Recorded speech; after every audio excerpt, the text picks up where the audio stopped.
And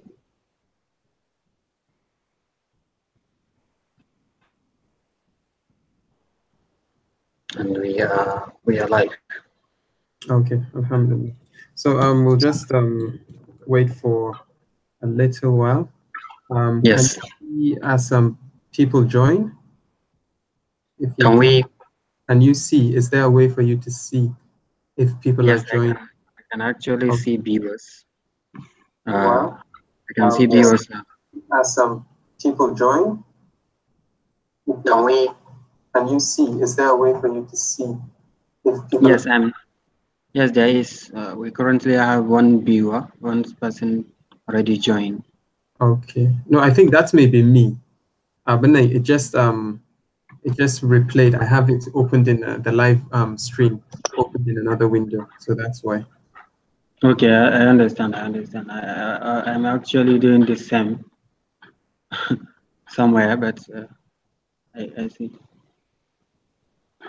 I've stopped it anyway. Yes, yes. I've stopped it anyway. Yes.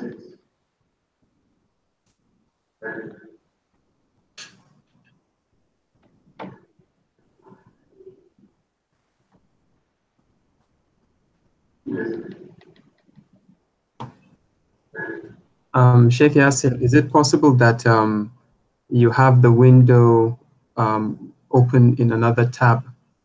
It's like playing back what I just said. Sheikh Yasser, Yes. It's true. I opened it somewhere. That is why. But I'm putting it up. Okay, just pause it. Yeah.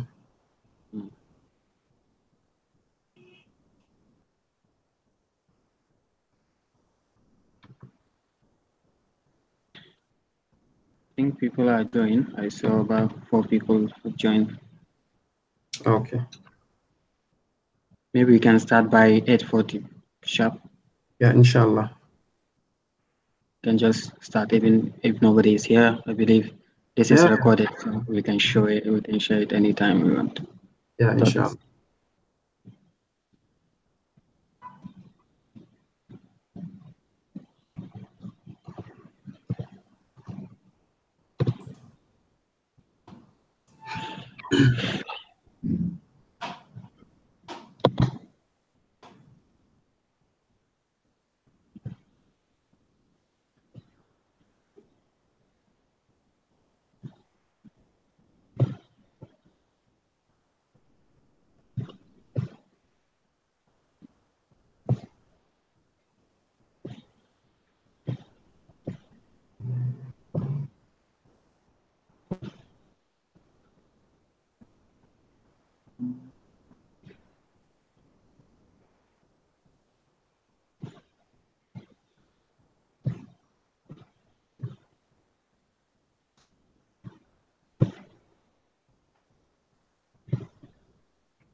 We'll start now, inshallah.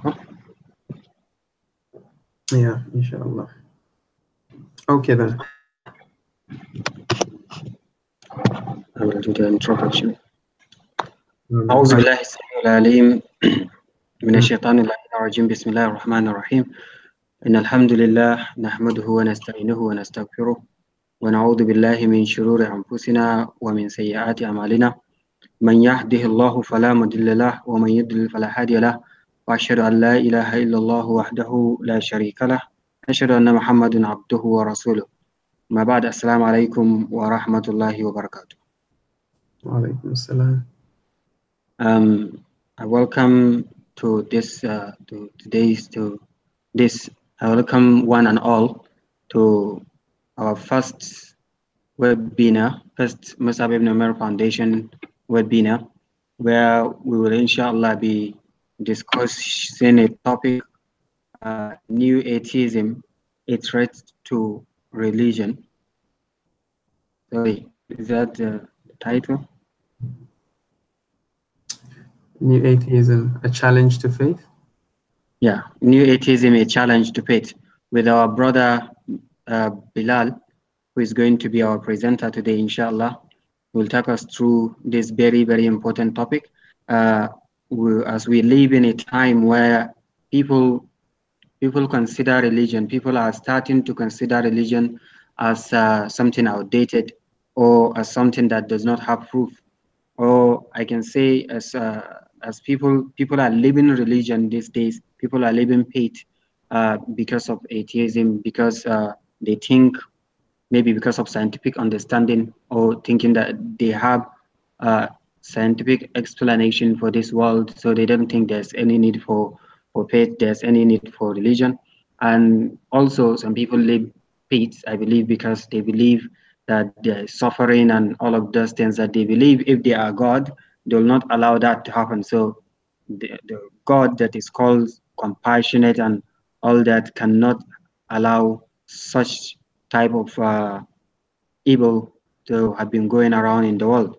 So because of that, a lot of people live religion. So because of considering that issue, considering the problem of with atheism, the problem of people living faith, MIUF have come up with this webinar in connection with our brother Bilal Bogaje, who will be presenting today. This topic, New Atheism, a challenge to faith, question mark. And for us to discuss this issue of atheism and people living faith. Just a little bit explanation of the format. I think anybody that joins will see can actually comment and can use the chat box to comment with his questions and contributions, as we really want people to contribute and send their comments through the chat box. At the end of the discussion, inshallah, I will read the questions to our presenter, and he will try and answer them. And I will also read some comments by other people, inshallah. I will also urge us to please share the link that we use to join, so that others can actually join this very beneficial discussion. So without taking more of our time, I will allow Brother Bilal to continue the discussion. Inshallah, I will mute my mic so that I will not be disturbing him, inshallah. And Brother Bilal, if when you are ready, please you can start, inshallah. Okay, we can, inshallah. Just a clarification, Brother Yasir, are we in terms of timing, we have about an hour to make a presentation, and then maybe another hour for discussions, yeah? Or maybe 30 yes, minutes. about an hour, yes. We can have about an hour for discussion, then we can use the rest of the time for discussion. Let's say 30 minutes to 40 minutes, then we can conclude, inshallah. Okay, inshallah. Okay. Bismillahir Rahmanir Rahim. Assalamu alaikum.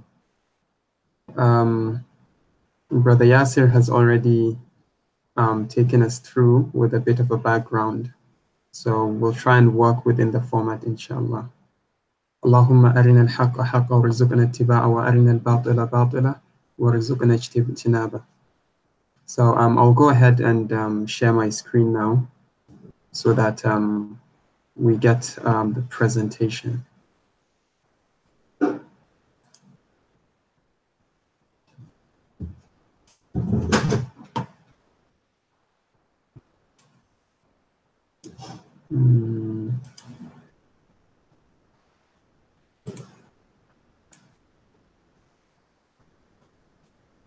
Okay, I hope you can see this. New Atheism, a challenge to faith.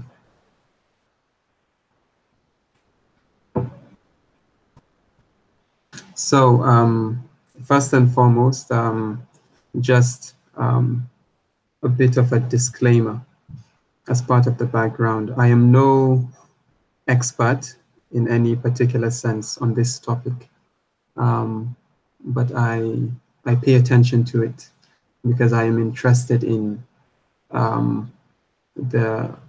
issues that are surrounding it, because I think it's part of a bigger issue.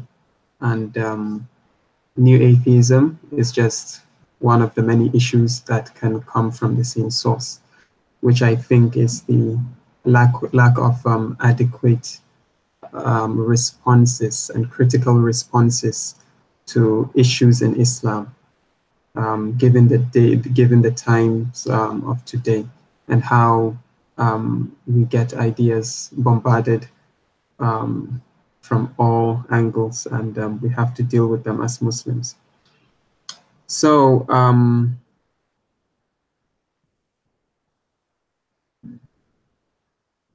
let's start with an excerpt. So for those who read novels, fiction, I got this from the internet. So in a C.S. Lewis's novel, The Hideous Strength, there's a scene where the non-religious protagonist, Mark, is instructed as part of an exercise to trample on an image of a large crucifix.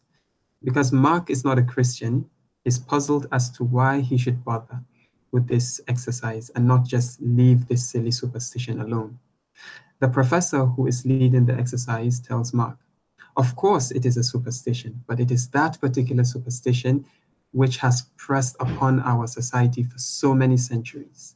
An explicit action in the reverse direction is therefore a necessary step towards complete objectivity.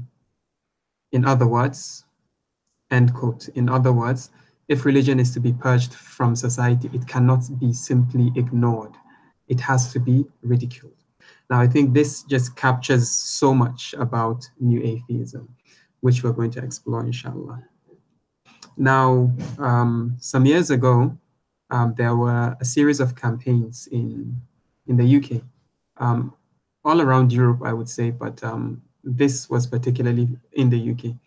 So just as you would have advertisement on buses and billboards, we had some infomercials.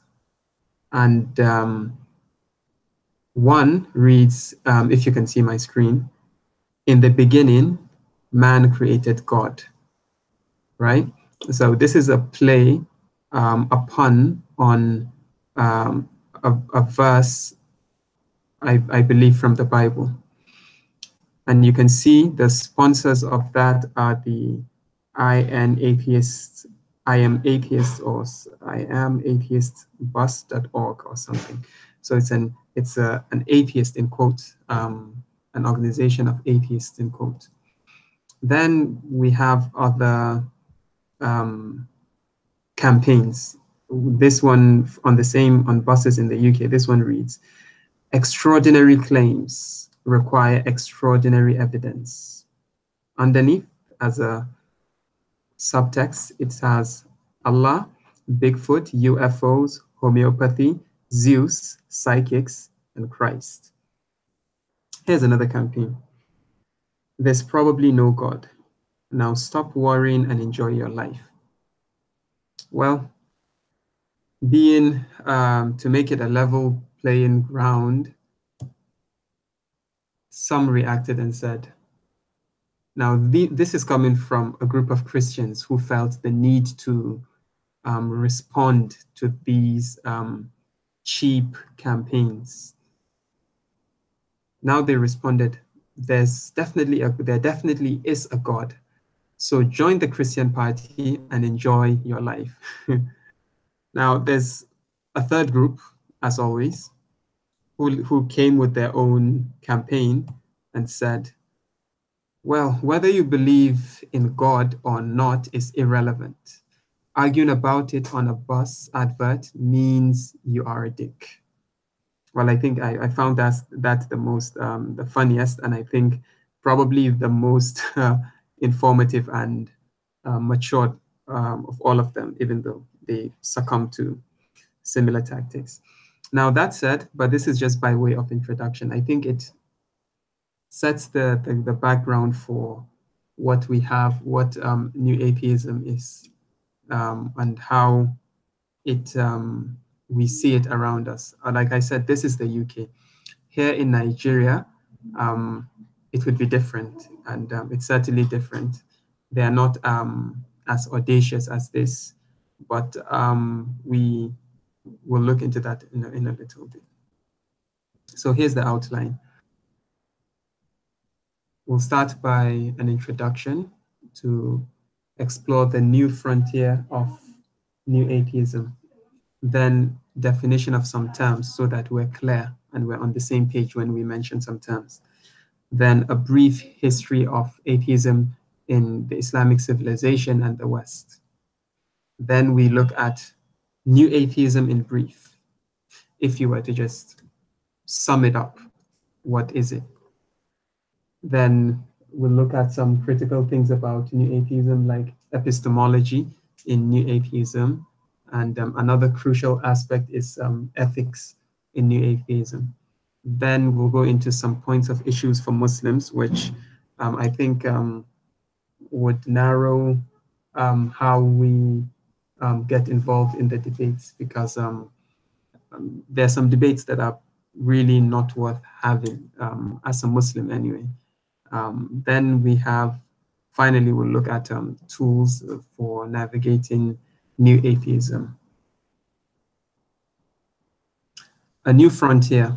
Now, those who know Speaker's Corner in London, there may be a few of them around the UK, but I'm aware of the one in London.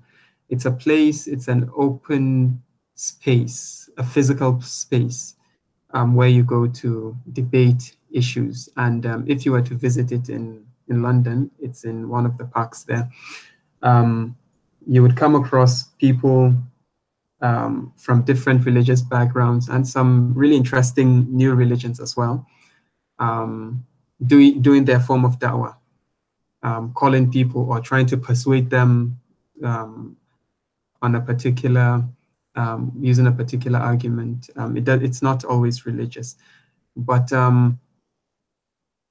what we have now is that Twitter is becoming the new Speaker's Corner. To a large extent, people like to make some short, clever remarks, hence the memes we find all around us today, to make an argument. And New Atheists haven't left that. In fact, I would say they are some of the, though they make the most use of it.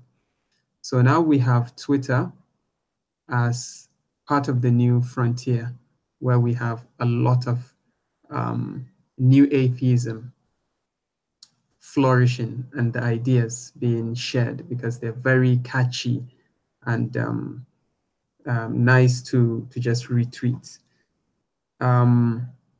So we also have just in November of last year, which is about 4 months ago, in the University of Lagos, we had the first national convention of the Atheist Society of Nigeria, which they titled Road to Reason. I think the name says a lot because they think they are the most reasonable of people. But I'm sure many of you at this point are just gasping at how we even have an atheist society of Nigeria. I think that shouldn't be the biggest concern here, because, well, the Constitution of Nigeria allows for that anyway. So it's just a matter of being aware that it's there and being able to respond to it or engage with them in a befitting manner. So the keynote address that was given there was titled "The Fate of Non-Believers: Understanding the Challenges to Atheism in Nigeria." Now, the angle they're trying to portray, based on the journalistic report I saw, is that they are victimized in Africa.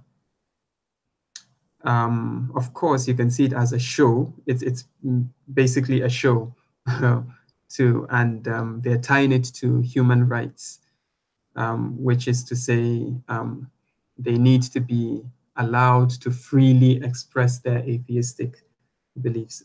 Mind you, at this point, we haven't tried to define what new atheism is.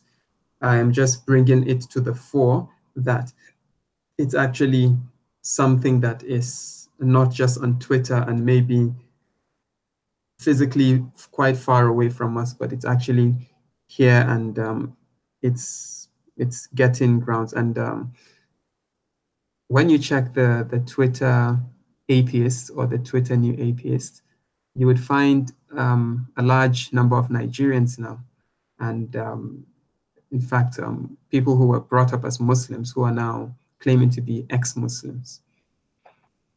I mean, you might know some of them anyway. Then there's also an inadequacy of intellectual responses to the raised issues against faith, God, and religion among everyday, ordinary people. Now, like I mentioned earlier, I think this is one of the major. It's a symptom. The idea that new atheism is gaining ground even amongst Muslims in Nigeria says a lot about our the inadequacy of our responses to these things, and also points to the fact that we are not quite ready, or we're not yet ready to deal with the issues. But it's not rocket science. It's something we just need to acknowledge first, then try to address. Now, some of the common questions that come across from especially Muslims are these. Why does the Quran say the heart does cognition when we know it is the brain? So the Quran in several places mentions the heart as an organ, or an organ that can know certain truths, or that can have, I would say, for lack of a better word, an opinion. So the new atheists are saying, well, we know it's the brain, so why is the Quran talking about the heart? Obviously, the Quran doesn't know what it's saying. Another question is, why are Muslims instructed to kill geckos? Then we also have, all Muslims want to conquer the world in an imperialist fashion, which is to say they just want to make the whole world Muslim by ruling the world, as opposed to by necessarily converting everyone. They just want to take power and then rule the world and be Muslims while ruling the world. And another one is an honest reading of the Muslim scripture would lead one to Boko Haram. Now, I wouldn't say that these points of issues have not been addressed. Like I said, the responses are inadequate. And personally, I've interacted with a number of people, like ordinary Muslims. And when they are confronted by some of these questions, the responses they have, when it's not inadequate, is just such that it would propel anyone who is on the verge of leaving Islam to leave Islam, you know. And so we need these are, I'm not here to answer these questions yet, so we might be able to discuss them. So yeah, it's a new frontier. It's here. We have to understand it, then engage in. And inshallah, I hope we can understand it by the end of this session. So now let's define some or clarify some basic terms. Theism, deism, pantheism, agnosticism, skepticism, humanism, atheism, new atheism, Islamophobia. it's important to clarify which is which here. Now, theism is the belief in the existence of a god or gods, specifically of a creator who intervenes in the universe.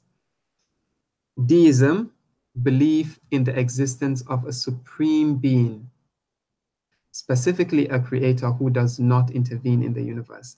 Now, the difference between theism and deism is one, simply anyway. It's that with deism, with a D, the idea is God has created a universe or a world which is, and has set the initial parameters or variables. And the world is now just running like clockwork. So God has done all the job, and he's just allowed all the physical forces and everything to just carry on. So God doesn't intervene with what's going on in the universe.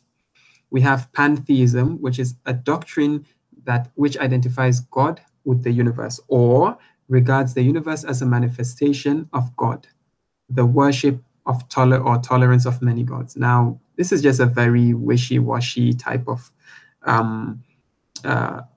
identification of God, where really the God can be Mother Earth, or God can just be everywhere and anywhere, or that you can just have many gods. You can just have many gods. Then agnosticism, belief that nothing is known or can be known of the existence or nature of God. Basically saying, well, you know what, this God you talk about, we can't really know much about this God. So what if we can't know, we can't really make a decision about this God. Now, skepticism, or a variation of it in terms of belief, is the belief that knowledge about existence of God is impossible. Sometimes these are called you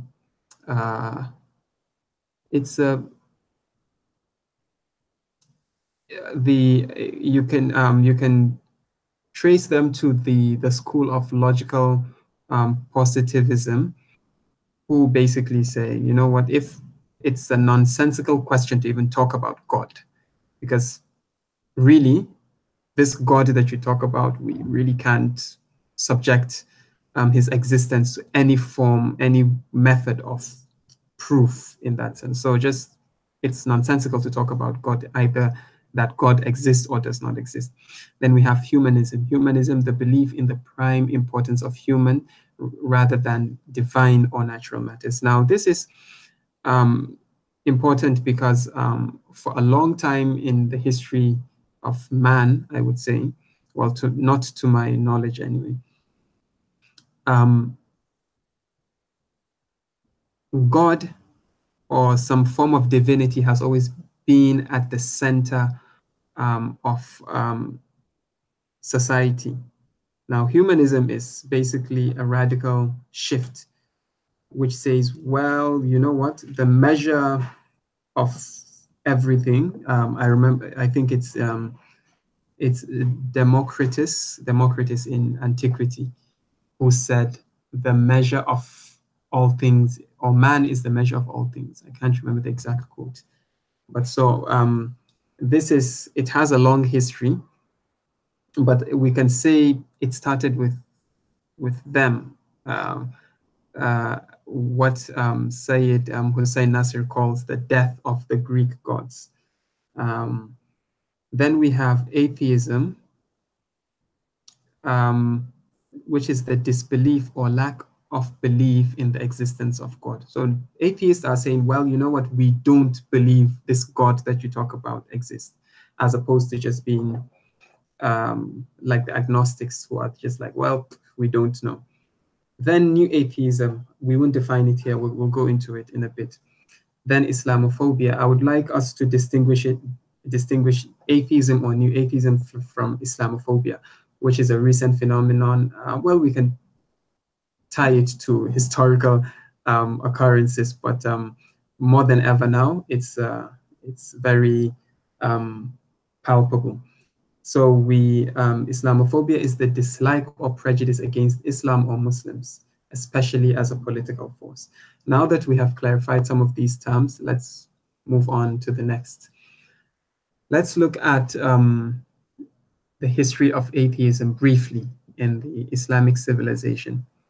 Now, when we go back to early Islam in Mecca and Medina, we can confidently say that atheism virtually did not exist. And when we look at the arguments for the existence of God, or not the existence of God, for the unity of God, or the arguments against the disbelievers or the non-Muslims in Mecca and Medina, we find that the Quran assumes they already believe in some form of divinity.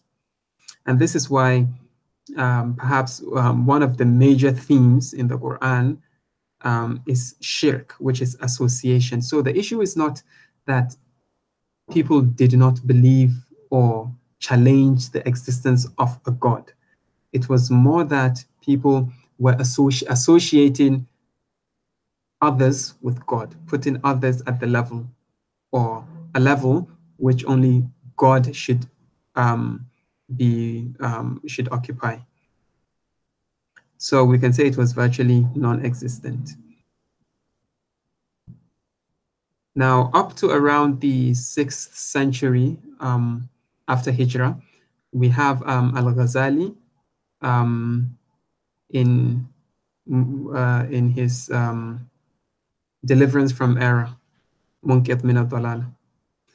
And so in passing, he actually criticizes the people, those who are the people of falsafa. People interpret falsafa as philosophers, but I think it's a wrong interpretation because of what we consider philosophers today. So I would rather call those who were practicing falsafa as those who were engaged in investigative, speculative thinking. Now, Al-Ghazali categorized 4 groups of the practitioners of falsafa. And well, you can see them on the screen, but he charged only one group with disbelief to the point where they can actually say that there is no God.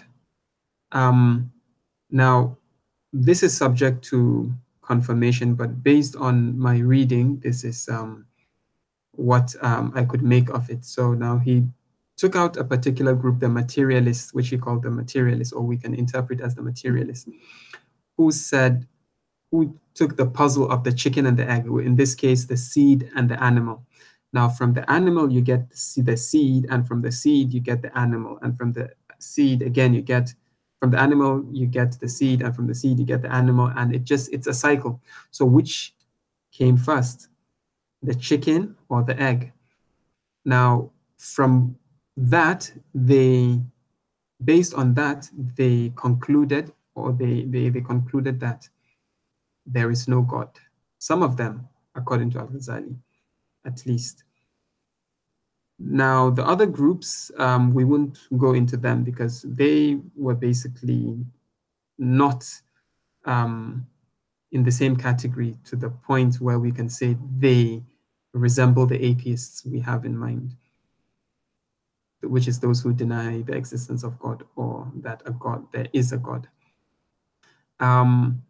So according to Wikipedia, there's this person who really stands out, Al-Ma'ari, who was a poet around the same time, around between 6th to 8th century, but I think 6th century of Islam, who said that religion itself was a fable invented by the ancients, and that humans were of 2 sorts, those with brains but no religion, and those with religion but no brains. This is in discussing this with someone, I was actually told that this person reverted to Islam, or he changed his views about religion in that sense. But it doesn't seem to be captured in Wikipedia. This is subject to further investigation, so some of you can go and verify that. So, but just having a look at atheism in Islam, it's something quite rare, even if it might have appeared in some form or not. It's really not something that Muslims have been prepared to deal with. Now, if we look at the West, the history, like I mentioned, goes back to antiquity, which is ancient Greece.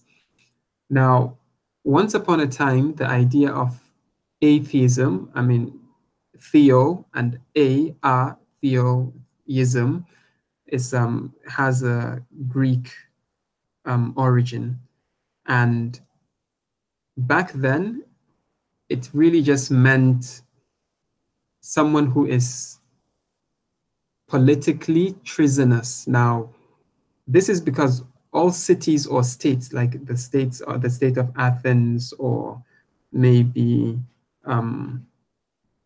Sparta, or whichever cities there were then, were usually were set up around a deity or a group of deities that are recognized. These were, in a way, the recommended deities you should worship. So the atheist is someone who just refuses to recognize these deities, the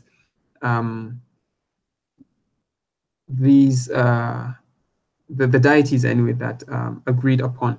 Now, this is why someone like Socrates was charged with disbelief, I believe, or being an atheist, because he was thought to be or accused of corrupting the young by getting them to ask questions about the gods. But it's not as if Socrates doesn't believe in gods. Now, if you read his work, it's always talking about the gods. It's just that he didn't believe in the gods of, or he had different views about the gods of Athens then. So then around the 14th and between the 14th to 17th century, we have the Renaissance and the Reformation. Now, atheists became similar to heresy. Now, in the first case, in antiquity, atheism, or to being an atheist, was similar to being to doing the Ridda, which is basically to a political action as opposed to a theological one, right? This is why we have the penalty of death, according to some scholars. Now, it's not because you just changed your belief, because that's your prerogative, but it's more that it is treasonous. Now, when we move to 14th to 17th century in the West, we see atheists as the heretics, which is like when we have most Islamic scholars throwing kufr, the charge of kufr, against each other. They're just basically saying this is heretical, right? So that's really what it amounted to. Then during the Enlightenment, which is about the 18th century, we had miracles. Well, we had some figures who, like David Hume, who thought miracles were ridiculous and unreasonable, and he has a very catchy line around that. Then we have people like Dolbach, I don't know how to pronounce it, it's French, but he's famous for hosting the Salon in France then, and they were able to openly deny the existence of God, and we have the cult of reason around the French Revolution. Now, these are all just similar, just gradually changing its form. Need I mention, just to take you back a little, during the Renaissance and Reformation, some of the people who were considered the Catholic, the heretics, were like Copernicus. We have Newton was also considered that, Descartes and Spinoza. Now, with the exception of Spinoza, I think all of them were committed Christians, like committed Christians, but they just didn't, they were quite heretical for the establishment then. So they were kind of considered proto-atheists or pseudo-atheists. Then in the 19th century, in modernity that is, we have some activities going on in England, especially in the University of Oxford. When we have the likes of Shelley, you can read about his pamphlet about the necessity of atheism, which had a lot of influence eventually.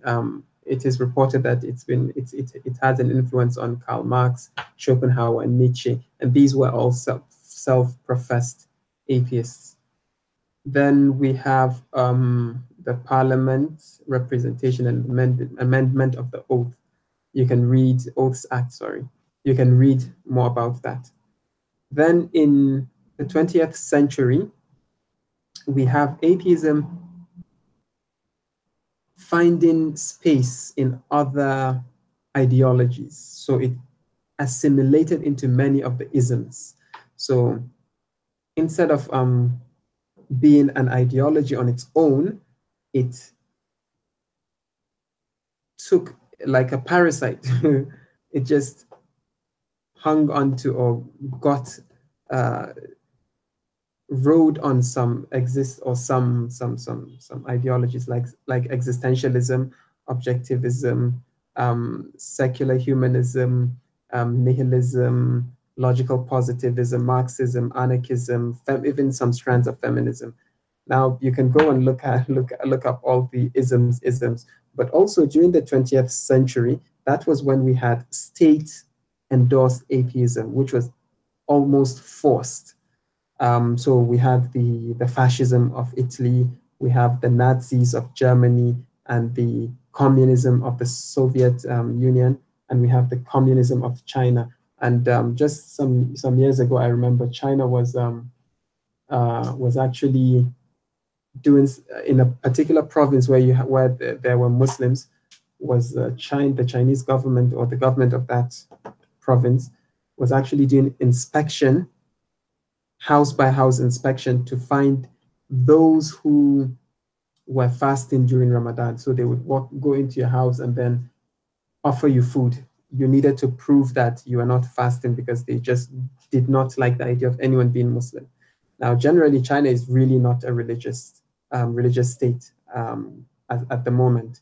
And so that Chinese communism persisted, and it exists until today. Now, 21st century, this is the age of new atheism.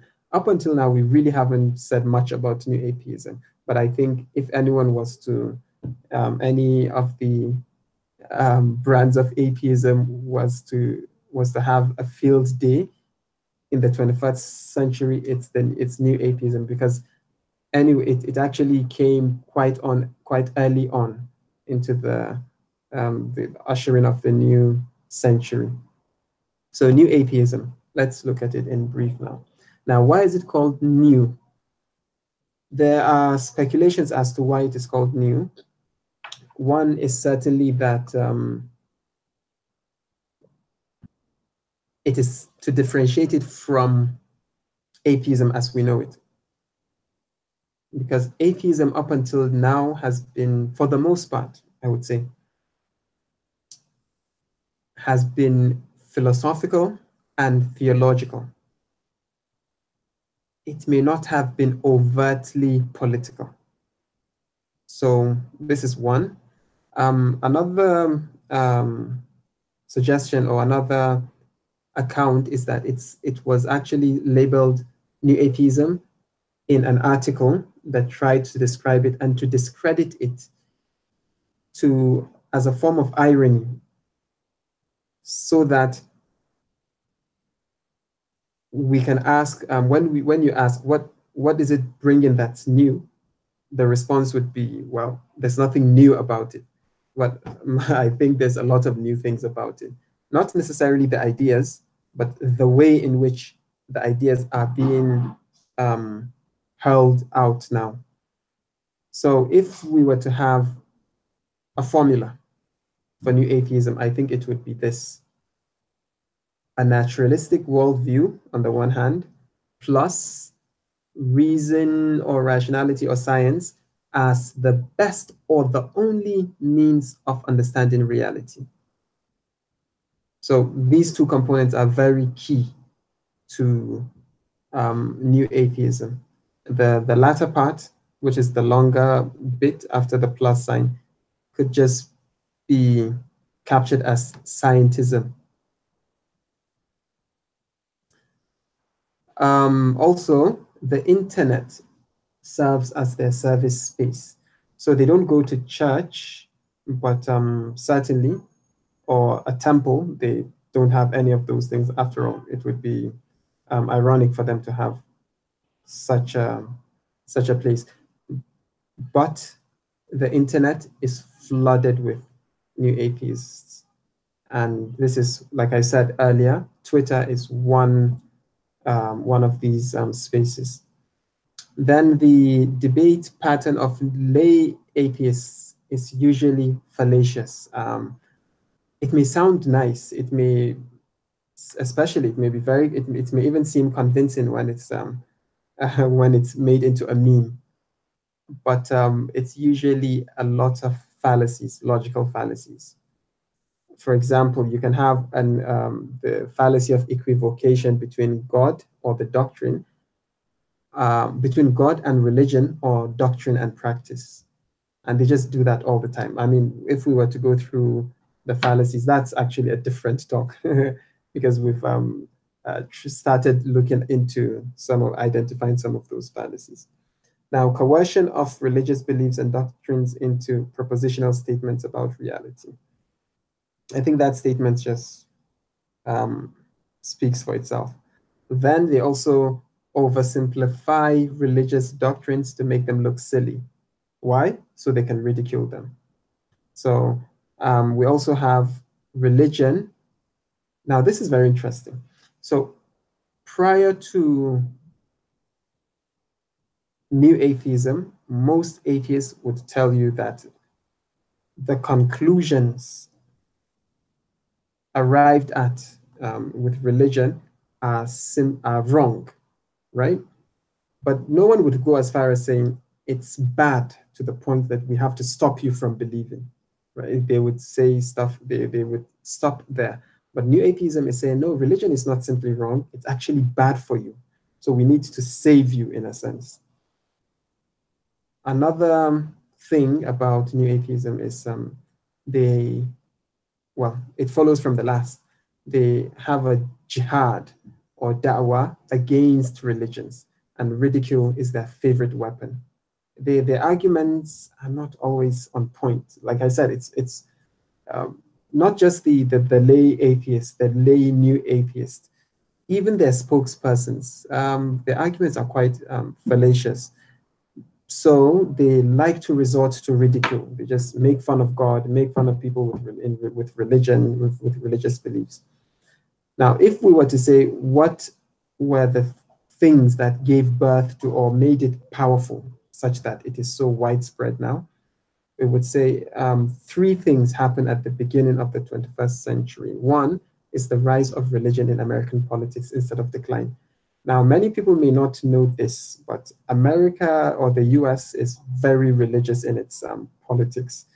No matter how much you listen to the liberal side of the narratives of the liberals, most of us watch CNN and what else? Yeah, the likes of CNN anyway. Now, what you may not know is that religion is a is a powerful force in the US, especially the Christian religion. So the fact that religion was becoming stronger in American politics made some people very uncomfortable when they expected it to decline. Then we have the 9/11 attacks and also the rise of the internet. Now, when you bring these three things together, you can see how you can easily make a case the first two can make a case for why religion may not be the most reasonable thing, right? And the last is just the medium, the way, which is the internet, is the way to champion it. So we'll go through some of these, which is a theoretical framework for New Atheism. We'll go into epistemology and ethics. The epistemology and ethics are actually tied to the metaphysics. The metaphysics is simply an understanding of what goes beyond what you can see, right? Meta, beyond, something that goes further than physics, the physical, what is physical. So without going into too much into the definition of metaphysics, basically the position of New Atheists is there is no supernatural or divine reality of any kind. So they negate the divine or supernatural reality. Then we're going to look at their epistemology and their ethics in more detail. So now the epistemology. What is epistemology? Epistemology is a theory of knowledge. So, for instance, it's like metaphysics is also a common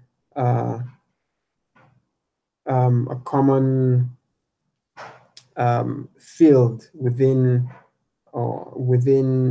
philosophy. Now, what it tries to engage with is to find out or to question, how do we know, to answer the question, how do we know what is true? How can something be true? How can something be considered knowledge, right? So the epistemology of New Atheists is that religious belief is irrational. We mentioned scientism. Belief in God is unjustified because there is inadequate scientific evidence for God's existence. That's their position. Then religious belief and religion, a natural explanation. So basically they are saying there's a natural explanation for religious belief and religion. And guess what they use? Yay, evolution theory. It's always evolution theory, right? So they agree that these sociological and psychological phenomena that we can see in humans are rooted in biology.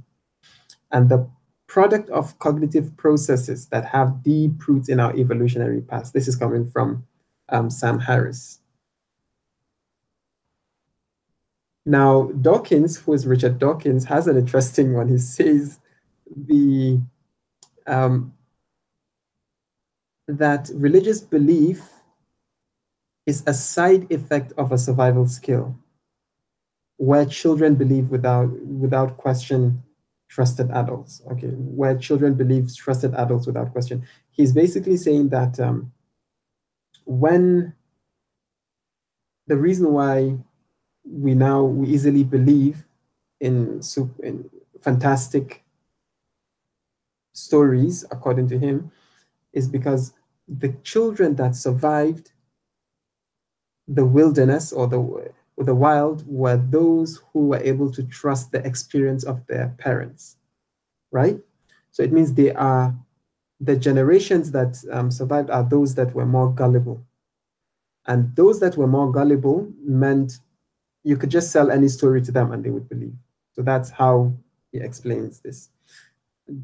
Then there's also the, by Dan Dennett, it's the hyperactive agent detection device, which, well, he calls it a device, but it's kind of just think of it as something in the brain, which he says is a device which is hyperactive, just trying to make sense of a lot of things because it's just hyperactive, such that anything that happens cannot just happen on its own. There has to be someone who made it happen. So if it rains, there has to be someone who made it rain somehow. So it must be something, someone who is supernatural. And then, yes, that was how we found God, according to Dan Dennett. Now, given their epistemology, what they are saying is that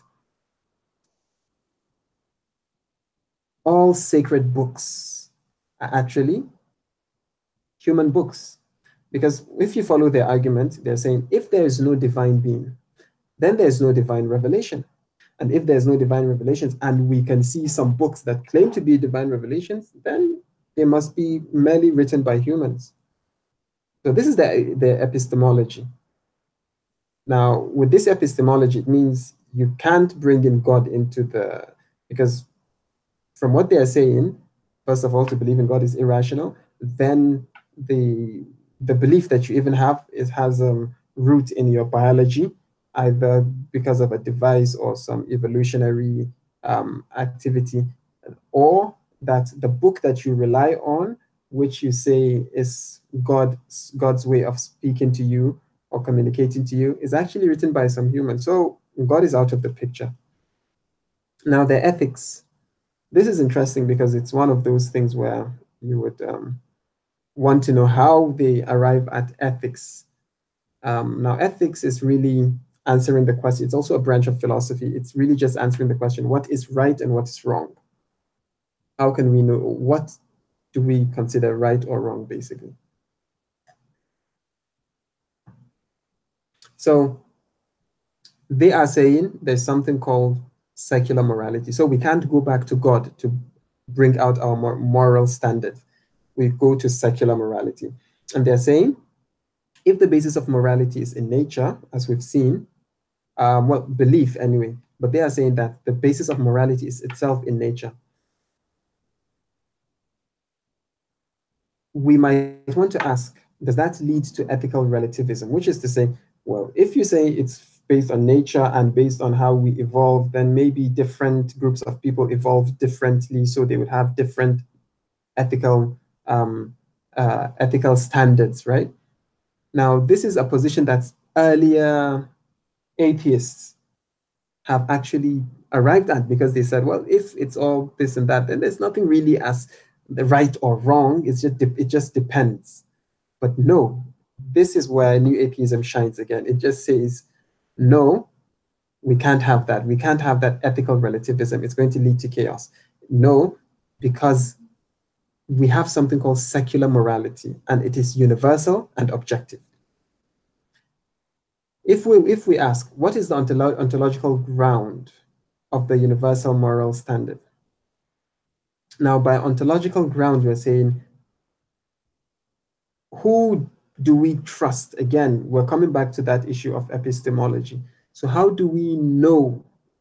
For Muslims, we know that at the highest level, we have God before all of existence. So we can always refer back to God and come up with the moral standard and say, whatever God says is the moral standard is the moral standard. However, what they are saying is, well, if our ethical intuitions have their roots in they're saying our ethical intuitions have their roots in biology. So they're basically negating that again, as we've seen. Now, if the moral content of morality is not made accessible to human beings by means of a divine revelation, then how do humans know what the one moral standard is? Like we saw, one of them claims we have something called moral intuition, which is in our biology. Now, what is the content of morality? Questions of right or wrong are really questions about the happiness or suffering of humans. Or we can say, because we have animal rights as well. So it's just about happiness or suffering. So happiness, whatever leads to happiness is right. Whatever leads to suffering is wrong or bad, good and bad. Now, why should we be moral? Well, they say, well, being moral tends to contribute to the general happiness of everyone. So we should just be. And you can read the last point here. It's not very, it's just by the way. So now that we have a moral standard, can we morally evaluate religion? You see, this is where it gets tricky.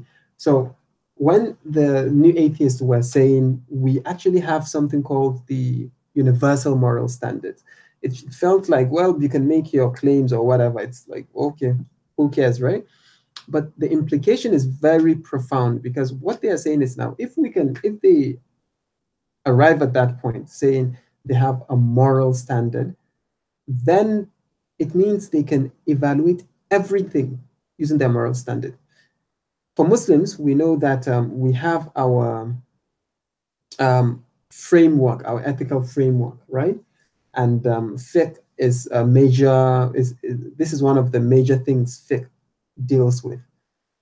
So whenever we have a new situation or anything, what we do is we say, okay, so what does our moral ethical framework have to say about this? And we know one of the foremost axioms, qawaid al-fiqhiyya, is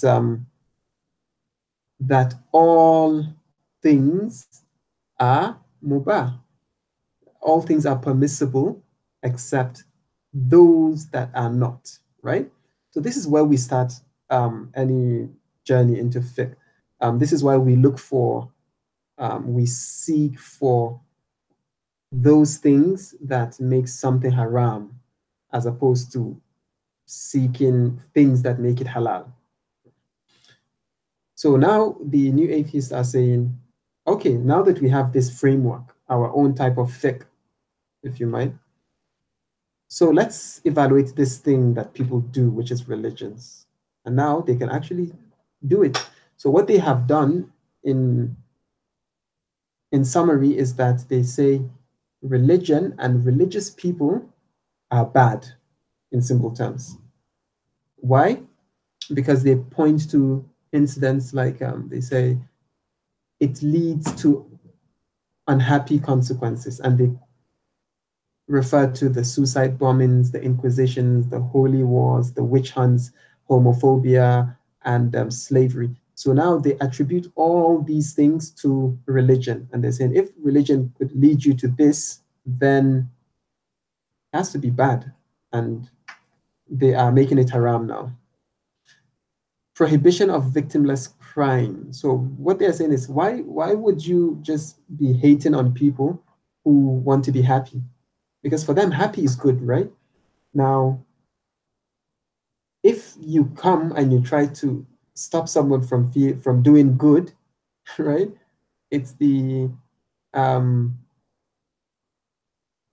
it's basically the reverse of Amr bil Ma'ruf, right? So if you were to stop someone from taking drugs, which is just a victimless crime, it's the person who is taking the drugs that wants to take the drugs. As long as the person doesn't harm others, just himself, then why make it haram? Or prostitution, where you have two consenting adults, one and exchanging money for sex. Why come in and say, oh no, God says this and that? They're saying it's baseless. Then we also have, these are just examples, the prohibition of life decisions with consequences of unhappiness. So for them, anything that's going to touch happiness, they just make it haram. I think that's probably that would make one of their axioms of their fiqh. Then also forcing unhappy choices. They believe that the fact that your children grow up to become to join your religion or religious belief is actually child abuse, and for them, that indoctrination is depriving the children from living a happy life, objectively happy lives. So now, as we round up, we have just about 5 minutes or 10 minutes before we get into the discussion phase. Let's look at some points of issues for Muslims. Now, there is a lot to be said, and there's so much noise on the internet around issues of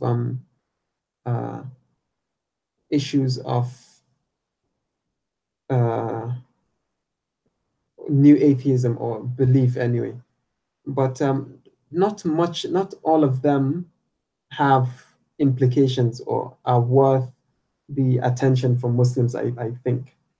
Now, let's look at some of the points of issues. One, cosmology. Now, cosmology, I mean, it's basically the mother of all empirical sciences, because it has a lot of philosophical implication.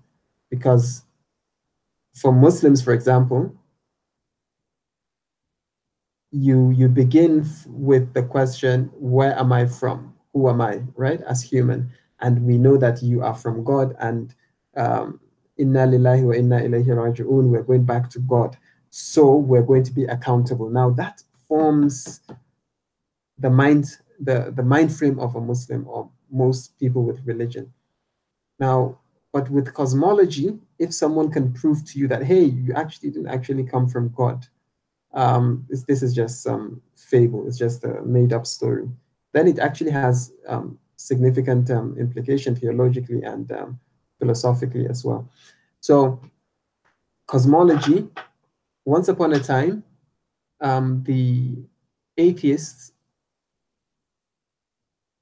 in the West in particular would say, well, there's no beginning of the universe.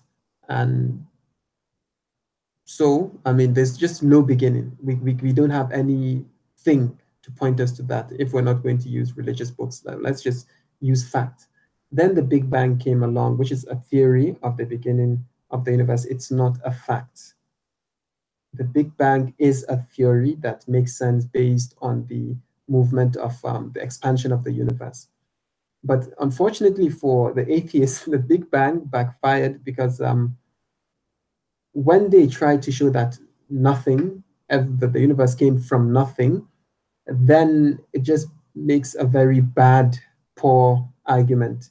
And the people of religion now took it and they just celebrated the Big Bang, because they said, well, if something began from somewhere, then the thing that must have begun it, or the agent that must have begun it, must be outside of that system, and that is in fact God.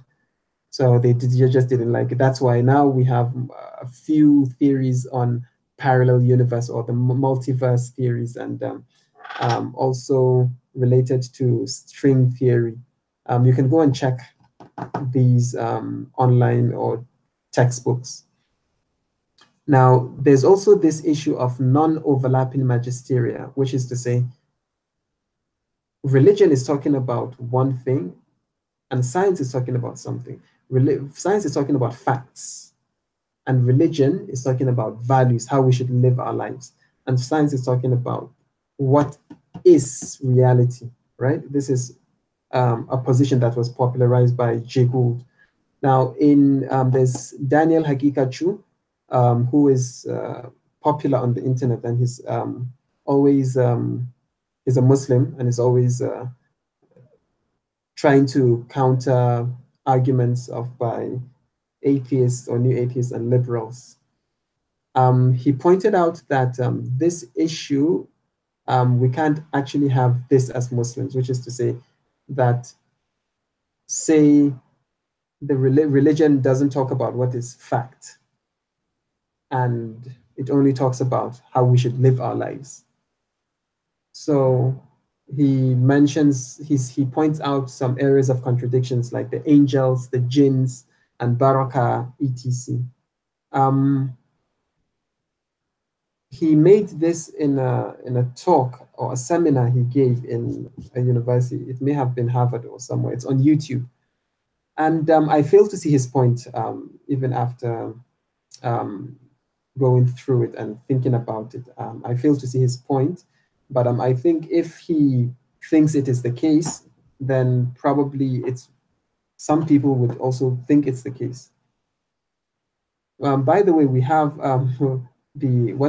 what some people refer to as the modernist Muslims, starting from the likes of Muhammad Abdu of Egypt, who would actually have this similar type of view about how religion is not in conflict with science, because it's almost like you can have the same science that we practice in the West as it is today, and it's really just it has no philosophical implications that would harm or challenge religion in any way. and religion then is just really about how we should live our lives and whatnot. Well, this is what is attributed to them anyway. Then evolution theory. This is a point of issue for Muslims. Now, if we were to ask the what of evolution theory, we really come down to common ancestry of life. So what is it about? It's basically saying, well, all life comes from shared ancestors or the same ancestors. But that idea itself was motivated by a denial of divine role, not evidence, because for a long time, Darwin was not the first person to make that claim. He was basically just trying to fill in the gaps. It has existed in several forms. So it was popular at the time, mostly by people who just denied the existence of God. So they would it's a negative position basically. And they thought, well, a clever way to go about it is that, well, all life came from the same ancestors. So if we were to have that, then probably the whole idea, the whole story of Adam and Eve doesn't fit in. Then what Darwin's contribution is really natural selection, which is that he provided a plausible how. So before Darwin, it was always, the argument was very wishy-washy. Then when he came, he said, oh, this thing happens because of natural selection. That is the lifeline of the evolution hypothesis. I think this was pointed out by the same Daniel Hakikachu or somewhere, can't remember now. Then another point of issue is miracles. Miracles are a major point of issue because science, to a large extent, would deny, well, science as we know it today anyway, would deny the existence or the occurrences of miracles, whereas we have in scripture that miracles did happen. I won't go into details, perhaps during the discussions. Then we also have another point, which is secularism. Like I said, I won't go into details, but it's something you can just have a look at because we're running out of time. Then also another point of issue is that there's this claim that religion is the cause of terrorism. Then a final point of issue, or another point of issue, penultimate, is moral progress. Now, this I think is very important, and I've been studying it recently. So the idea is that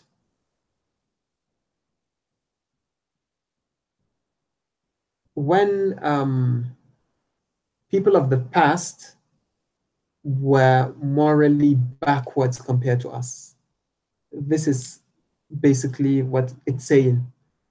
So people of the past were primitive morally, and we of the future are necessarily going to be more morally advanced than they are.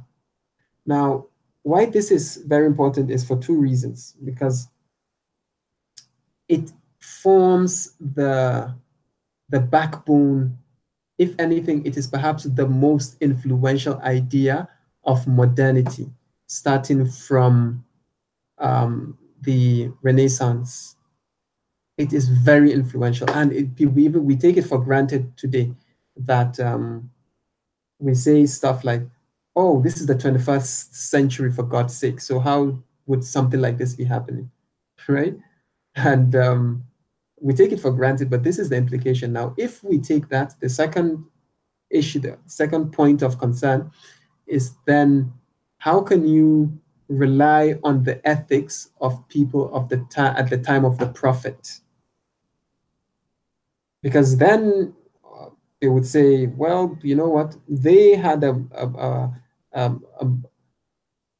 ethical framework, or their morality was backwards, because back then they were barbaric, they would go to wars and this and that, but we know better today, right? So it's very problematic, and it creates this linear,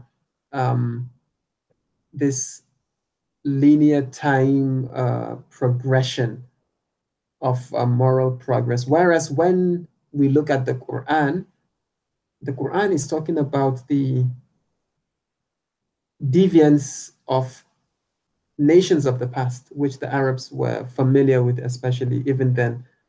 Now, for the Quran to make references to them, it's pointing to a form of a cyclical model, where there are some things we would say that people of the past did and we are doing today, not because we haven't really outgrown it. It's something that they did, but people today might do it and people in the future would do it because it's almost as human as can be. So like I said, it's something worth checking. When you look at the notes here, I think you might gain a thing or two, or just check some of the names here. Then the final one is science as ilm. I've been mentioning in passing that I've been qualifying science when I say science, which is to say the science of today. Because the science of today is based on, for the most part, a metaphysics, which is to say things that we can't see or touch. Its theory of those things is that those things just don't exist.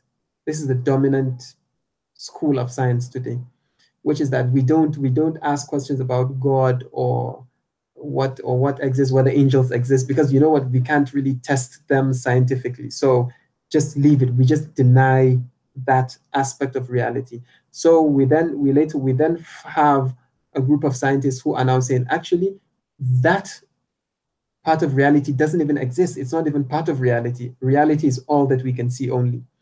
But if we look at the work of Sheikh Nasser Hussain, Sheikh Hussain Nasser, he has, and others, have attempted to develop a science that would conform with the science of today, but using the metaphysics of Ibn Arabi or Mullah Sadra. That's something you might want to check.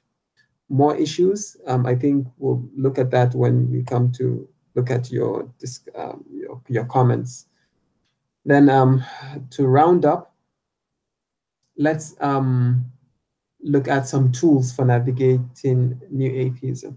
Now, I think these are just things that if you understand, I believe that New Atheism looks like, then all of their arguments just you can put them in perspective.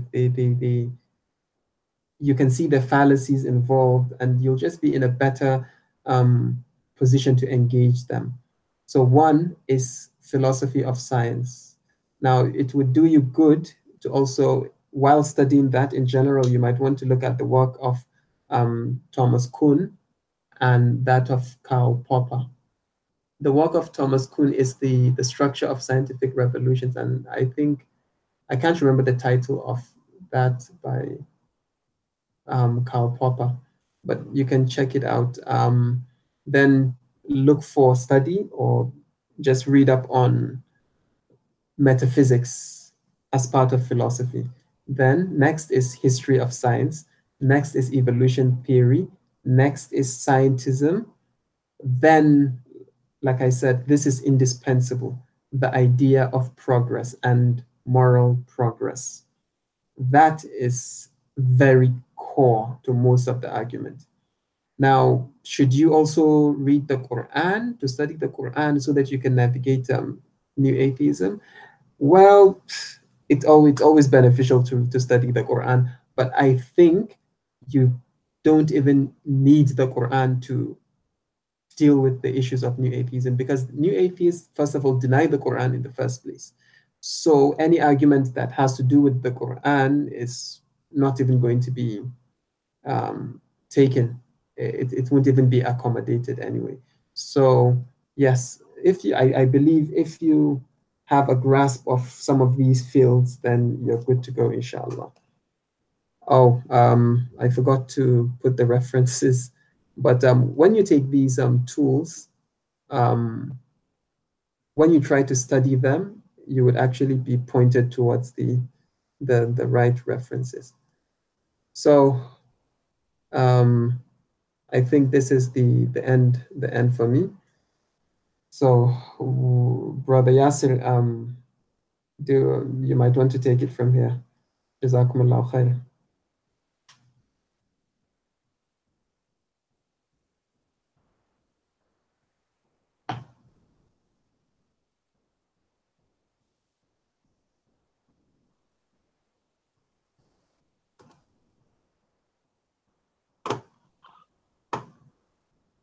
Alhamdulillah, Jazakallah khair, Brother Bilal, for this wonderful and in-depth introduction into the issue of atheism.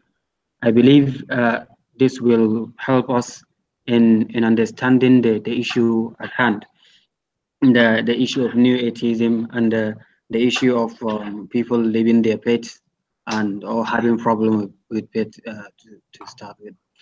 From your discussion, actually, I understand a lot of things, and maybe from my own study and own research, something I want to bring before before I start my maybe our own discussion and ask you some questions. I want to say to those that are here, those that are watching, please use the comment box and post your comments and questions. I will read them to Brother Bilal, inshallah. And while we do that, I will try and bring up some points maybe for discussion. And personally, maybe I may even digress and maybe bring some issues that may not be part of the presentation by Brother Bilal.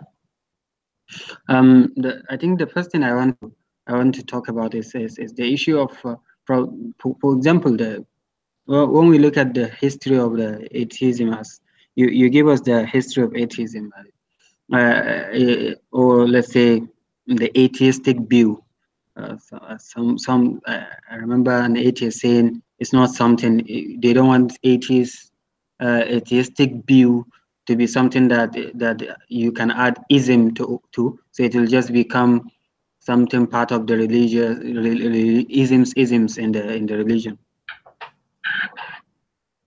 The first thing I want to talk about is the issue about when we look at the Darwin, one of the pioneers. We will say, you mentioned Darwin. You said there are people before him that have the view of evolution. But when you look at them, you'll see that some of them are not atheists. They are what they call theists. Those that do not believe in religion, but they believe in creator.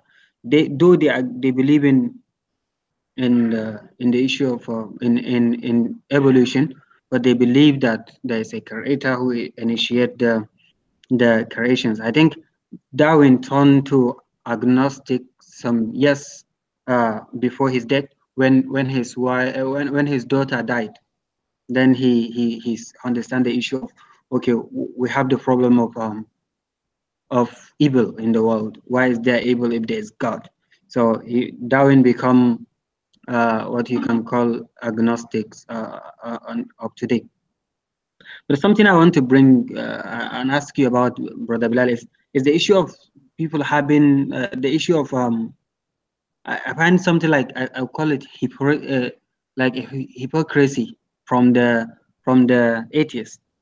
Because one of the things they say, they talk about is, we, the religious people, not only Muslims, try to combat people to their religion.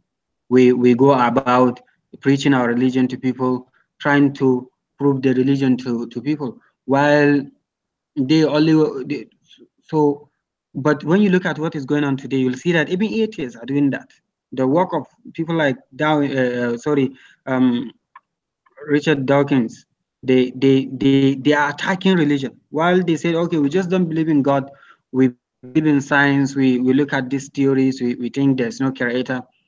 As you said, that is the old atheistic view. But today we have people that are actually trying to combat people to atheism. What do you think is the cause? Like, what do you think? Isn't that a hypocrisy when they feel they are being forced to follow religion, and now they are trying to force people or to show that religion is bad, and to paint a bad picture of religion, doing the same thing that they are accusing religious people of doing, that is trying to combat others to their view. What do you think about this here, Joe? Okay. Just before I get into that, just a brief comment about the compatibility, believing in God and evolution theory. So if for those who are interested in studying it, you would realize that many Muslims are comfortable with the idea of evolution, and they're still Muslims. So there are maybe one or two varieties of beliefs, but in itself, evolution theory has not taken them out of Islam, which is also to say that like I said, there are probably like 3 varieties of views. And in fact, the one that accommodates everything, yet does not endorse everything about evolution theory, is that of that which says, as far as scripture goes, we can't deny evolution theory. However, when it comes to man, human, Adam, the scripture is clear, and Adam was created, not as a product of evolution. Others are just fine with Adam being a product of evolution and the creation process taking a long time.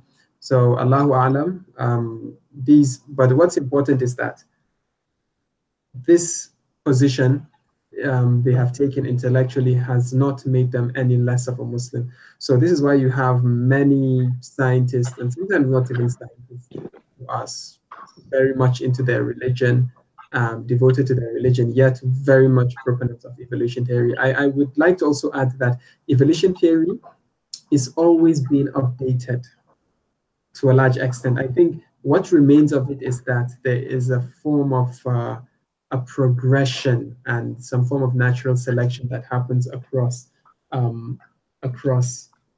generations. This is referring to macro evolution, not micro evolution. But micro evolution, everyone is okay with it. Now, on the issue of the da'wah, or I would say the evangelical or proselytizing and calling people to atheism. Now, this, as we've seen, is really a feature of new atheism. This is one of the reasons, the features that makes it stand out compared to regular atheism. So they don't see it as being hypocritical, because what they see it as is it logically follows from the position they've taken. Now, this is why we looked at their ethics, because now with the ethics they are saying, unlike previous atheists, they are saying we have a moral standard. Just like Muslims will tell you, we will go back to the Quran and to the Sunnah to have to the Quran and the Sunnah to arrive at a position on issues. They are saying they have that, which is unprecedented. Now, because they have that, they are now able to judge, evaluate every other thing. And they have identified religion as one of the things that is wrong with the world, right? So now that they have identified it, it now becomes an issue of Amr bil Ma'ruf wa Nahy anil Munkar, basically, for them, right? So they are now saying, if we have identified this as wrong, then it is our duty to go and convince everyone that it is wrong, right? So the issue is actually not that they are being hypocritical. The issue is that the framework they are coming from, this is just an implication of that, the fact that they have a claim to a universal moral standard. Okay, thank you, Brother Bilal. I believe having moral standard to someone who believe that we actually evolve from one cell and we become humans, and all our life, our instinct and the things we actually do, we're actually doing it because of we are doing it to survive. The only reason we are here is to survive and procreate and to And reproduce. Sorry. the purpose So of life is from happiness. now, The purpose of life is happiness. yes, yes. So you see, for somebody that have this idea, then to come and have another, and to come and have a moral ground or something he believed to be moral, and I believe it's one of the problem of evolution. One of the problems that still the professors and all those in uh, the of evolution and other things are actually battling with the idea of intellect, the intellect, and how does the intellect come about? It's not part of, and all of those things. Sorry, I will read some of the chat. I'll read some of the chat here. I think we don't have a lot of people with us today, but I will read what some of the brothers write. We have brother Zahraddin Osman. He write very informative. Still trying to understand some of the concept mentioned. For that reason, will definitely help. Uh, I have another question from brother Ibrahim Haruna, who said, "Assalamu alaikum warahmatullah. My question is, I need a clarification on the values and evidence." Values and evidence. You need a clarification on values and evidence. Okay, okay.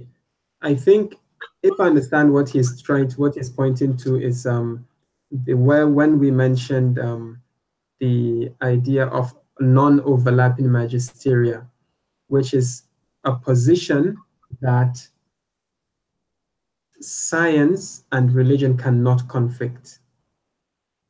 Now, if there's conflict between science and religion, well, it means there's an issue. You have to take one over the other, right? On the one hand, you have science, which is showing you things you can see, and religion, which is saying things you can believe.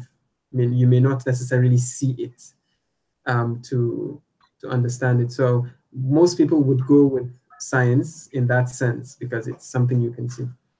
Now, the idea of non-overlapping magisteria was, like I said, popularized by Gould. What he was basically saying is that for all those who are saying religion is in conflict with science, he's basically telling them, see, just stop worrying and realize that there's actually no conflict. I believe he must have been talking about the Christian faith, so it may not be applicable to Islam, which is what the other guy, Daniel Hakikachu, was trying to was trying to make. But the basis of it is that science deals with facts. Science is trying to just gather as much facts as is possible. So which is also to the extent that we can say, how does eclipse happen? How does the world move? Or what is the cause of the change of time and all of these things? But these are starting from gather, and these are facts. It tells you things about the world, right? So in a sense, if we were to use this, we would say science is telling you about what.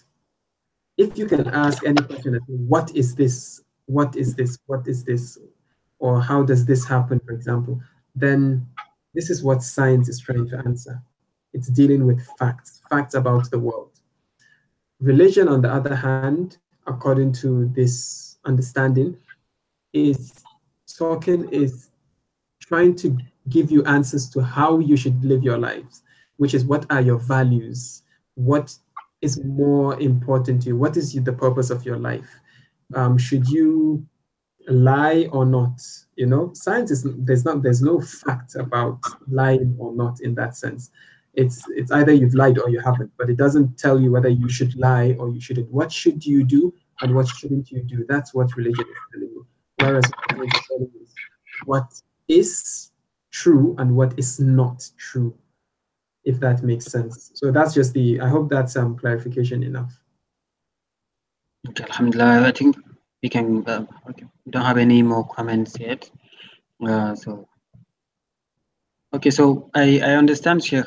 Sorry, from what our own discussion here, from what you just mentioned now, you mentioned something like that science deals with fact. And when I look at, maybe when we look at the philosophy of science, we see that part of the understanding is that science is not absolute.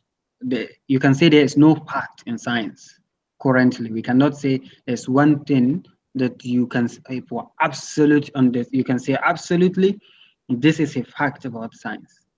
I hope you're understanding what I'm saying. For example, I know someone, I read somewhere, somebody gave an example. He said some years ago, the whole idea of science, there's a consensus among the scientists that the universe is eternal, that there was no beginning for the whole universe. The universe was eternal. Then after that, after some years ago, then they find evidence which make them believe in what do we call in the Big Bang, which collapsed the whole idea of the universe was eternal and it has no beginning. And now, so don't you think even this view, we may wake up one day and find some evidence that will completely disprove the issue of evolution? Because I talk about the evolution because I think it's one of the pillars that the atheists hold on. They hold on the issue of evolution to be their yardstick for believing the religion or something, or for going against religion. So do you think, don't you think one day we will wake up and have another theory, that something come up that is no, that scientists are no more debating about evolution, they are now debating about something? Because if we look at evolution and we have different evolution theory, we have micro evolution theory, we have and the rest of it. So what do you think? Your comment on this? Sorry, if you understand what I'm saying. Yes. It's interesting that you started with saying there are no facts in science. Now, this is why, when you say there are no facts in science, it's a position of within philosophy of science itself. But there's also a group that believe there are facts, even though the facts get updated or fine-tuned, right? Now, it also comes back to the nature of philosophy, and philosophy is always never settled, if that makes sense. It encourages an ongoing argument, and it always leaves it open. So just because you claim you've solved an issue, philosophy never closes that issue. It leaves it open for someone to come with a better explanation. So yes, for those who believe, for both groups actually, those who believe there are facts, objective facts in science, and the group that doesn't believe that there are objective facts in science that reflect absolute reality, they would all tell you that they all agree that it can be improved upon, which is to say, a theory can become better. Now, when we go back to philosophy of science again, this is why we call some things theories and some things are called laws. We start from hypothesis to theories and to laws. A hypothesis is just an idea. We see something and we say, maybe this is how it works. So For example, when, like you mentioned, the example of the Big Bang. Once upon a time, people thought in the scientific community, well, we don't really have an answer to the origins of the universe. Then at some point, the Big Bang evidence. Now, the evidence that was noticed by the Hubble telescope is that the universe is expanding. So if the universe is expanding, it means at some point, if you go back to time, at some point the universe was down, and it must have been at a single spot. So if that is the case, then we have the theory, right? So you see, the theory of the Big Bang is not based on, it's not it's not itself the observation. It's just a theory that explains the observation. Now, if someone were to come today and provide a better theory based on the same observation, it would actually be taken if it's more plausible. So for what you are saying, yes, today or tomorrow, a better explanation could come. If it makes more sense than the idea of the Big Bang, then that theory would be taken. So this is why there's a school within the philosophy of science, which says science is there to explain the phenomena. I can't remember if that's exactly how it is worded, but it is to basically, you have something that happens, whatever it is in the world. The job of science is to explain how it happened, not so much why it happened, but just that how it happened, right?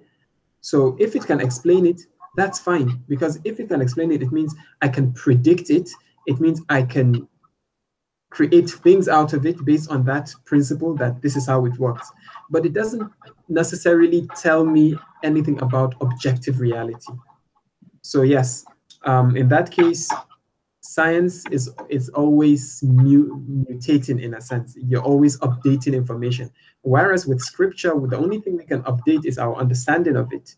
It remains what it is. And this is why we have the Ijazi, within Muslims, there's the Ijazi, which is Ijazi, the miraculous reading of the Quran, where they try to say that, oh, the Quran was ahead of science because what science is talking about now, the Quran has actually proved it, or this and that.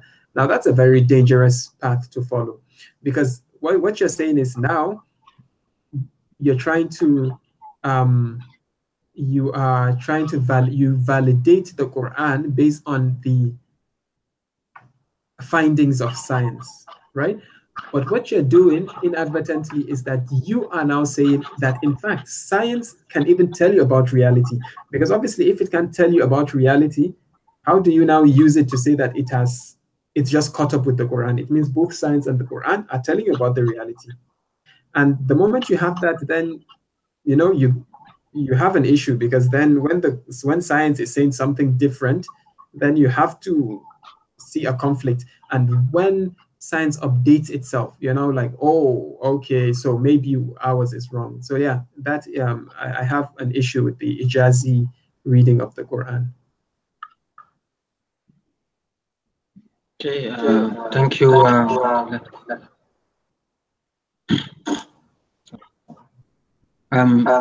Wait, I will read this. I will read something here. Sorry, I think I'm having a feedback somewhere.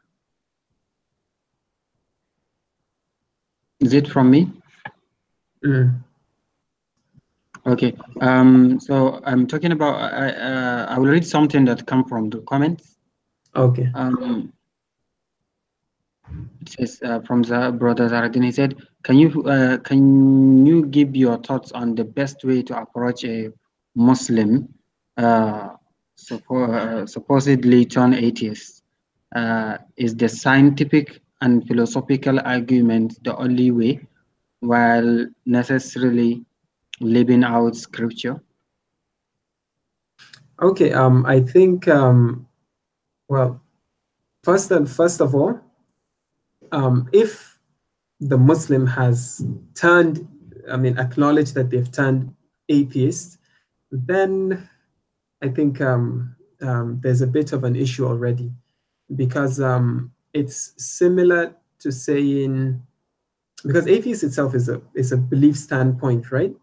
It's like saying, it's similar to saying, if we have a Muslim turned Christian, should you approach him philosophically or scientifically? Because at that point, you disagree on which is the right scripture, right? So, well, I don't think, this is my personal opinion anyway, if they have decided to turn, then I can only tell you what you shouldn't do, which is to attack them. That approach is definitely counterproductive. It doesn't make them come back. It basically, more than anything, it would reinforce some of the issues they have, because they are probably saying part of the major criticism is that religious people are unreasonable or this and that, or they pick a fight when you try to make an intellectual discussion and whatnot. So when you do that, you're just playing into their script. Now, if on the other hand, the Muslim is on the verge, they're having questions. They have questions and they need answers to these questions to make sense of things. Then I think you can use scripture. You don't have to stay on philosophical and scientific arguments. But part of the reason is that, like I said, philosophy hardly settles any issue. It leaves it open and just allows you to go with the most plausible, right? But one of the things scripture does is that it gives us answers to deep philosophical questions. And sometimes the questions are just simple enough, right? So for example, one of the perennial philosophical issue would be, what is the purpose of life, right? Now, there are so many, and up until today, people are trying to solve that question because it motivates you, it makes you wake up in the morning, it drives everything you do, it affects everything. But we have, scripture has told us what the purpose of our lives are, right? So basically, scripture has come in to solve that answer for us. It has just given us that on a platter of, just on this silver platter. And so, you know, if you can make sense of the world from the scripture, then it's fine. Go ahead by all means. It settles things. If you just go on the philosophical and the scientific bits, then you are likely going to just leave it open. So someone who has a lot of doubts and you're just presenting them with just a lot of options to doubt.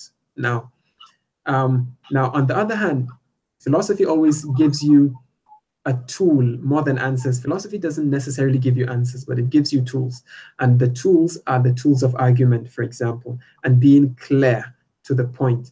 So employing those tools is going to be very critical, because even as you answer questions from scripture, you should be able to use philosophical approach, something that is philosophically sturdy, you know, very robust. Now, finally, on the other hand, if you have someone who is a non-Muslim having these issues, then obviously you can't bring scripture into it. You can mention how scripture answers the question, but certainly not as a matter of fact, because this person doesn't believe in the scripture. But you can appeal to them to see how it makes sense, if that makes sense, how the answers given by scripture is actually quite a very a very good answer, and an answer they can live their lives with if they were to become Muslims, for example. No, Jazakallah khair. I think one of the things I'm getting feedback, sorry. I think one of the things we can actually look at, as you said, the scripture. I think we don't have to rule out the scripture. We don't have to. Personally, I believe, even though you said you have problem with the Ijazi point of view of scripture, I personally have a problem with the scientific parts of the Ijazi point of view of the scripture. Looking at the scripture based on scientific notions and the Quran, I agree with you that something that may change. Then when it changes, what are you going to say? Are you going to believe the scripture because you basically believe on that scientific theory or scientific notion? Then now what are you going to do at the end of the day? But I believe we can actually look at the scripture. We can actually look at the scripture from other. We can look at other miracles. I will call it miracles of the Quran. For example, the Quran, because there are other aspects. There are things that the Quran itself mention a miracle in itself. For example, the linguistic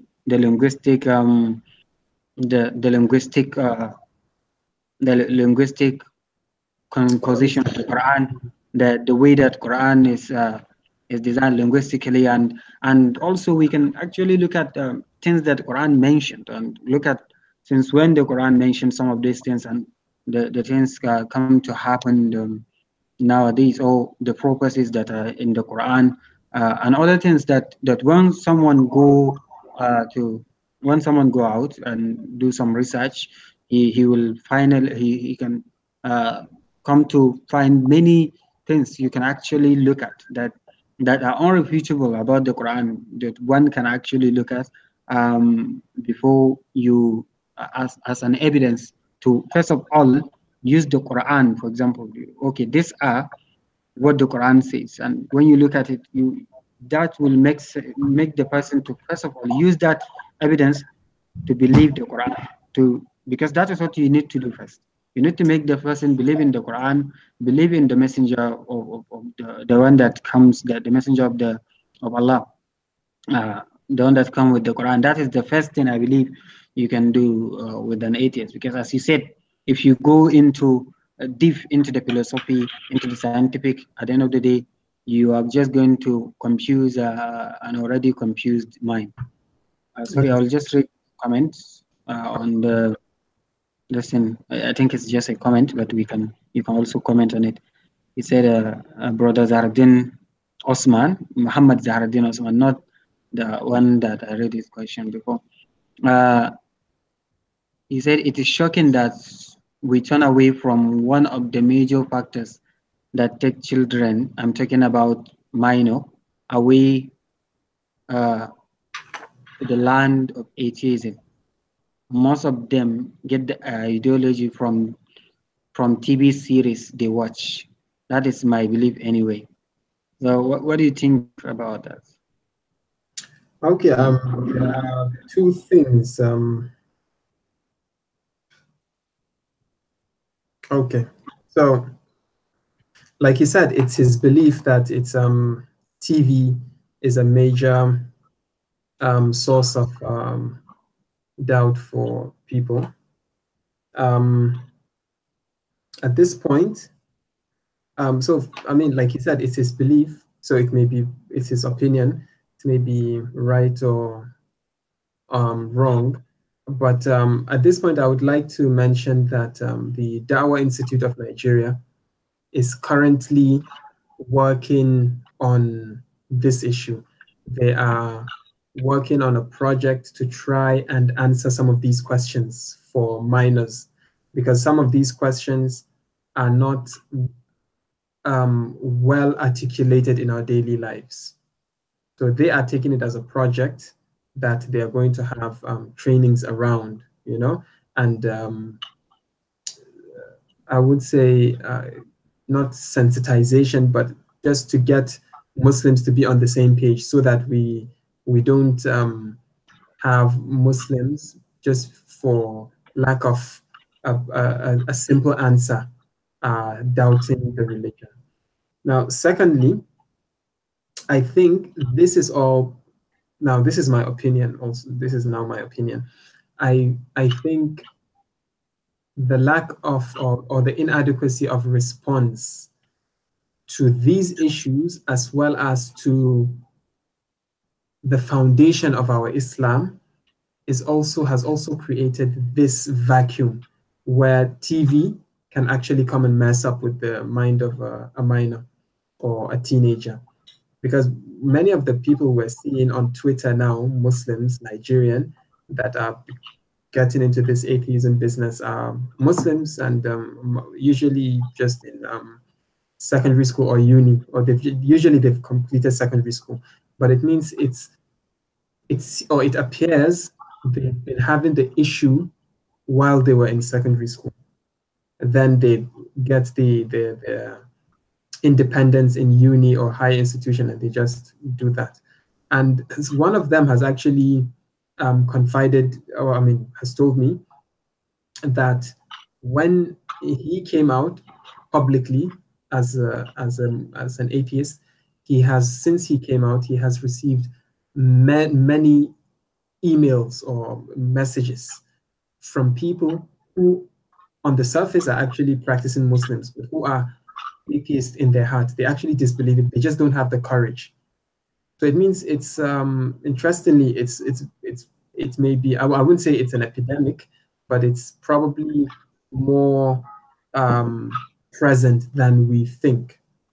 Now, back to away from opinions now. So in 2016, a group in the US, the Yaqeen Institute, actually carried out a study, which is supposed to be the first of many to come, about trying to find out the source of doubts. Why do Muslims have doubt?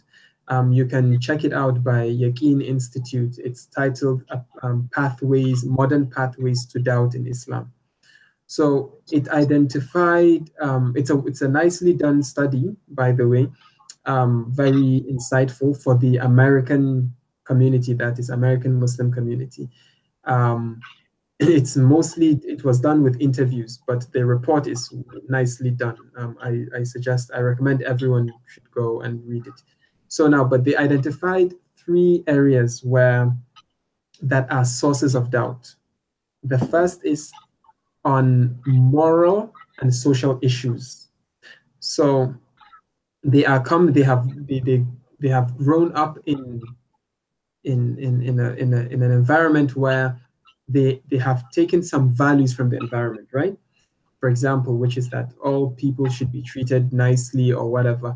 Then all of a sudden you have Muslims who are being homophobic. They are just very angry at homosexuals, and they just want to kill them if they can, or and they have all these nasty things to say about them. So it unsettles them, and they have issues. Sometimes it's to do with the role of women. So you are in a society where women, to a large extent, are treated close enough anyway to men. Then you have people from their imams are now telling them that no, according to Islam, not just that this is my opinion or my fatwa, but according to Islam, women are less than men and this and that. So it shakes people. Now, this is the first issue. The second point or group of issues they pointed out as a source of doubt is scientific and philosophical.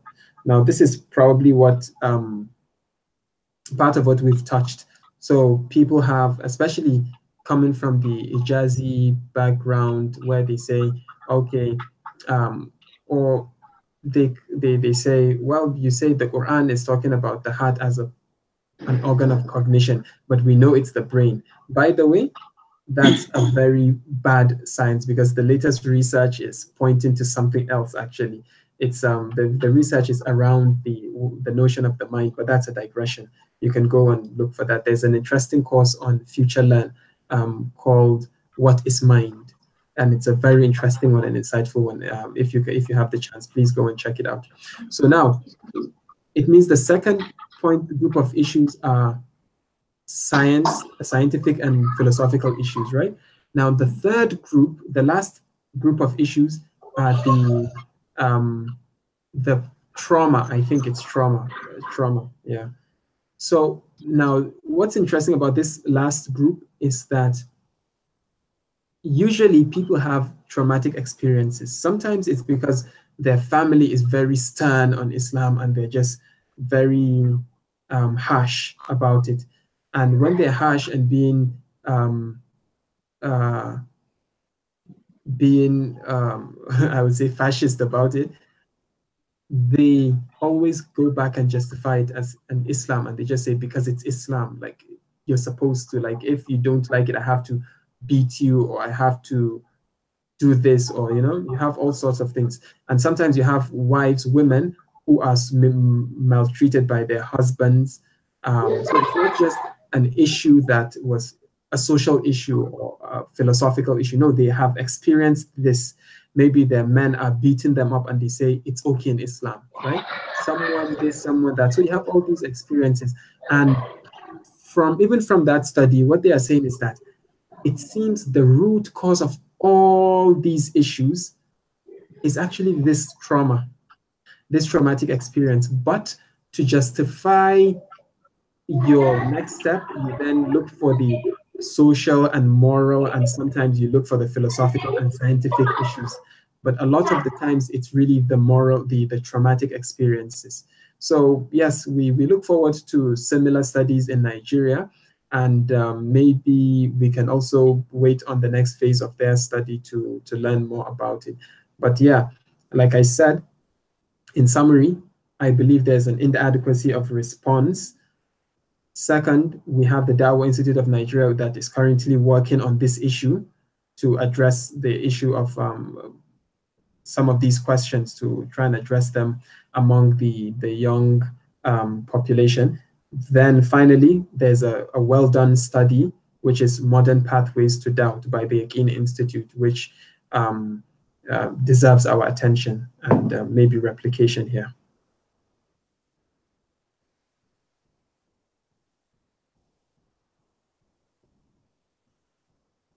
Jazakallah khair once again, Brother Bilal.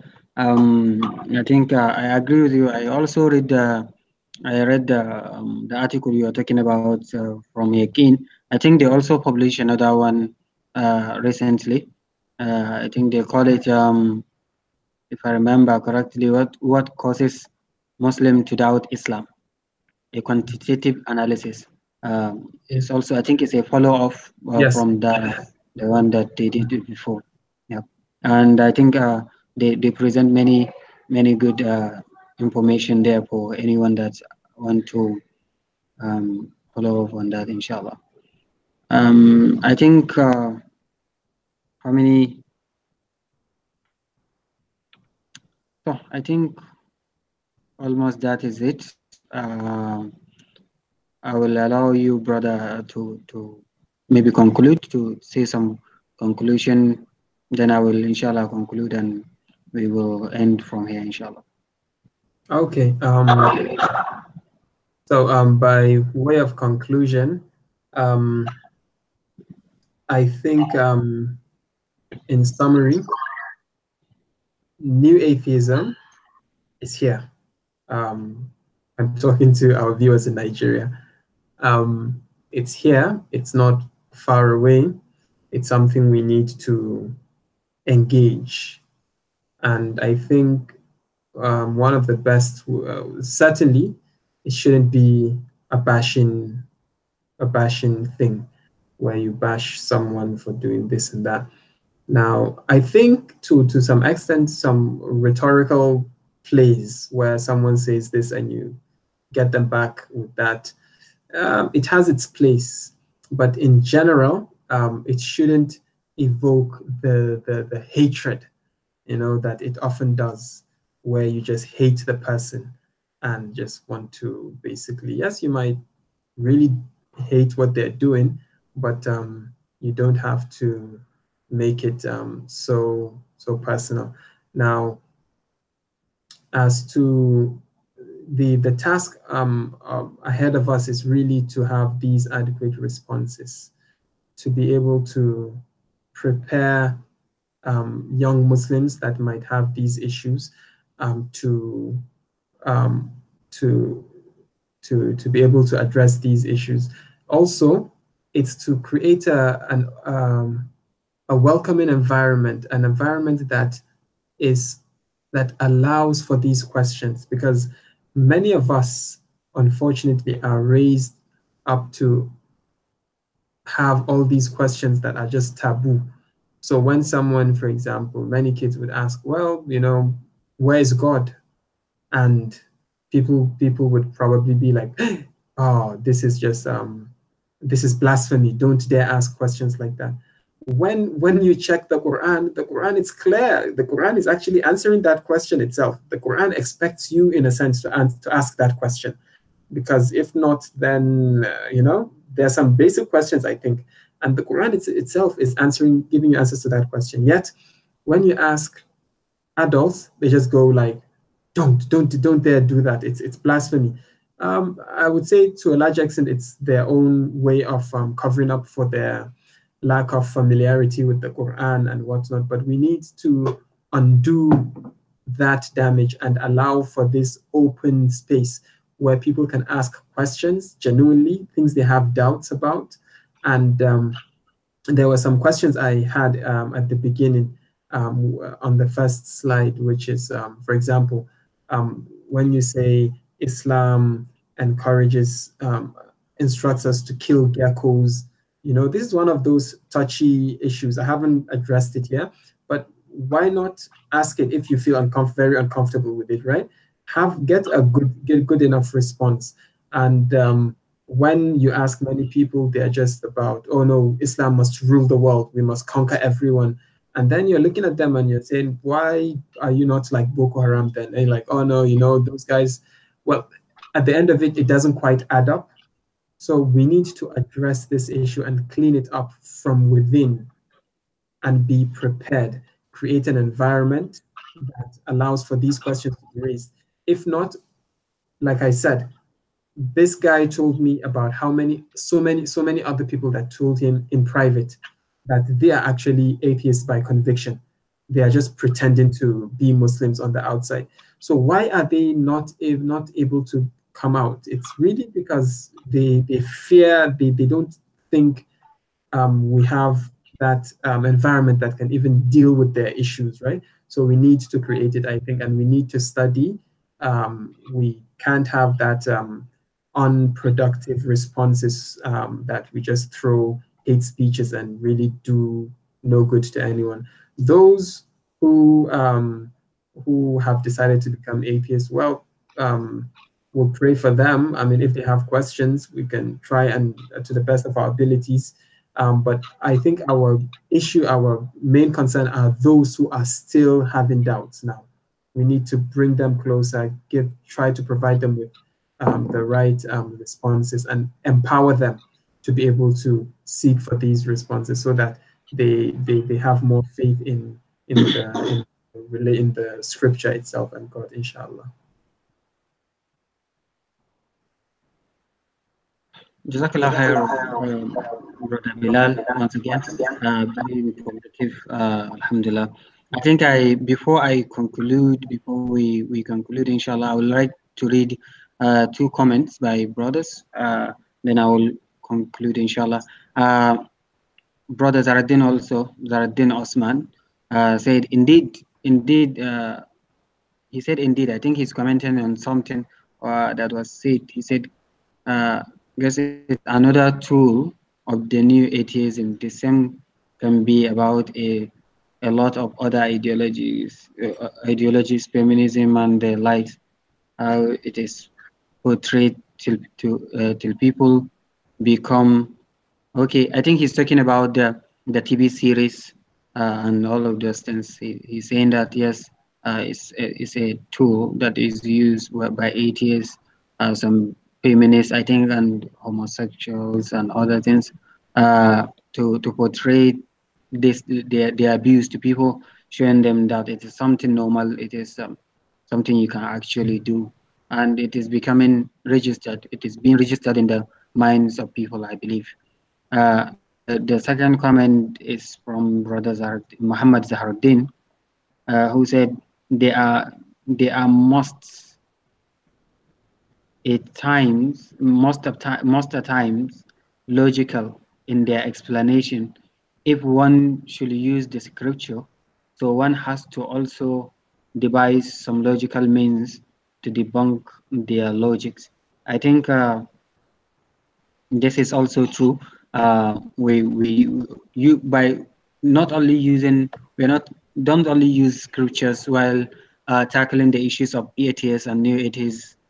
Try and use their tools, what they believe in, the logics, the logical fallacies, all of those things. Use them against them. These are the ways we can actually answer their questions and also try and find solution for them. I agree with what Brother Bilal says. I think it is time we stop insulting people. It is time we stop threatening people that we are going to kill them. We should start engaging with them. I think we passed that time uh, because even at the time of the Prophet ﷺ, what they do is they engage with people, they talk to them, they discuss with them, they try to understand them before they don't just use sword and start killing them. They have to they have to reason with them, show them evidence, and that is the son of the Prophet ﷺ. We can't just insult someone. We cannot just use fear to kill people. I can remember a story about, I can't remember which of the Sahaba is it, when he come to the Prophet ﷺ, and he said if he's going to be forced to become a Muslim, he's not going to become a Muslim. They better kill him before he become a Muslim. But the Prophet said, no, we are not going to kill you. You can go. When they show him when the Prophet ﷺ show him mercy, the Prophet ﷺ show him compassion and talk to him with compassion, he left Medina thinking before he left Medina someone is going to kill him, but he left. Before he reached to the place he's going, he returned back to the Prophet ﷺ and become a Muslim, because that is the approach of the Prophet ﷺ. His approach is not strict. He's not always strict to people. He's not always insulting and trying to kill people as we are doing these days. Someone sent a question in my WhatsApp. He said he saw a video, some people killing some or shutting down someone down because I think the person called on a show, Egyptian show, and the people, he said he's an atheist and they shut him down or something. He said, shouldn't we engage them? I think we should engage them, but the problem is not everybody have the tool to engage these people. If you know you don't have the tools to engage them, it is sometimes better to maybe discuss them, listen to them, understand, and maybe refer them to people you think have the answers they need. Not just shutting them down, as that will only foil some of their doubts that you see these religious people. This is how they treat others. I think we need to engage the people. I think Mus'ab Ibn Umar Foundation will discuss on that. We will try our best to find ways we can actually engage with atheists. Maybe find a platform for people. If you have doubts, you can visit or call us or call some people and see how we can actually help you. We can discuss with you without judging you or do something like that. I think inshallah is something that we can look at in the future. And to conclude, I will use something I call emotional. It's an emotional distance. Something I usually use at the end of discussion is for the atheists. I think it's very, very important that you look at your beliefs. That if you believe that there's no God and you died and found out that there's God, I think you should contemplate on that. What will be your answer to that God that you disbelieve in when you are in the world? What if he will not accept the answer you think you have at that time? While the religious people, those who believe in God and continue to believe in God, if they died and find out there is no God, they wouldn't have anything. They don't have any problem because they believe that there is God. They believe a good life in this world, and they died and they find out that there's no God. So there's no any problem for them. But what if you die and find out that there is God? What will be your answer to that God?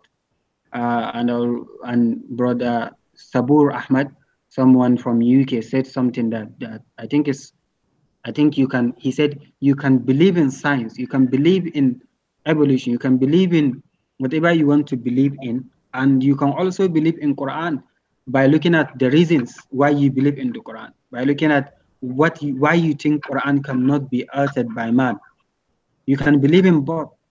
Science can change, scientific theories can change, but Quran, you always have that certainty. And when you die and you find that there is God, you will be happy. When you died, you find that there's no God, you doesn't have any problem, because when you died, it will just be blank. But if you do not believe in God, you died not believing in God, and you find out that there's God. I will say something that someone says when she was given this question. She said, then I will be in trouble. So, Assalamu alaikum. I think this comes to the end of this webinar. I hope it will be the beginning of many more webinars we will be having, where we'll have more panels to discuss on sensitive issues like this and issues arising in the Muslim world and in Nigeria, inshallah. I pray that Allah Azza wa Jal will reward our presenter, Brother Bilal, and Allah Azza wa Jal will help us in clearing all our doubts and help us in having certainty in him, and may he guide those that went astray, and give us the ability and the power to help them in navigating them back toward the truth. Thank you, Brother Bilal, very much, and thank you to all those that join us, and thank you to and thanks to also those that will view this somewhere later. أقول قولي هذا وأستغفر الله لي ولكم. السلام عليكم ورحمة الله وبركاته. وعليكم السلام. السلام عليكم.